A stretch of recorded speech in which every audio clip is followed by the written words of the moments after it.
एक बार की बात है। एक युवक बहुत परेशान था। उसका मन हमेशा किसी न किसी बात में उलझा रहता था।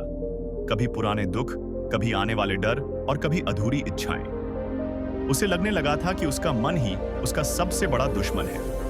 उसी बेचैनी में वह एक दिन गौतम बुद्ध के पास पहुंचा। उसने कहा, भगवान बुद्ध, मैं सब कुछ होने के बाद भी भीतर से शांत नहीं हूं। मेरा मन मेरे काबू में नहीं रहता। कृपया मुझे कोई ऐसा मार्ग बताइए जिससे मैं अपने मन को नियंत्रित कर सकूं। बुद्ध ने बड़ी शांति से उसे पास बैठाया। थोड़ी देर मौन के बाद उन्होंने कहा, अपनी आंखें बंद करो और अपनी सांस पर ध्यान दो। बस यह देखो कि हवा अंदर जा रही है और बाहर आ रही है। युवक ने वैसा ही किया।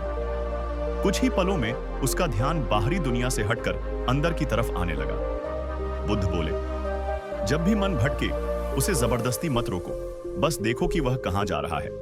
जैसे तुम नदी को बहते हुए देखते हो, वैसे ही अपने विचारों को बहने दो। तुम अपने विचार नहीं हो, तुम तो उन्हें देखने वाले हो। यह बात युवक के दिल में उतर गई। कुछ देर बाद बुद्ध ने उसे मौन की शक्ति समझाई।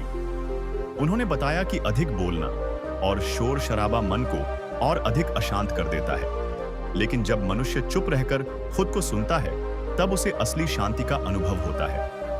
मौन में ही आत्मा की आवाज सुनाई देती है।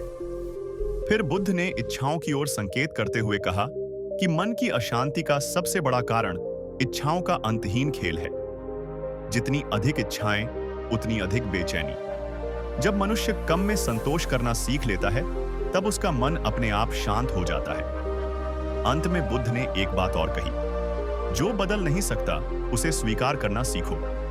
विरोध और शिकायत मन को कमजोर बनाते हैं, लेकिन स्वीकार करना उसे मुक्त करता है।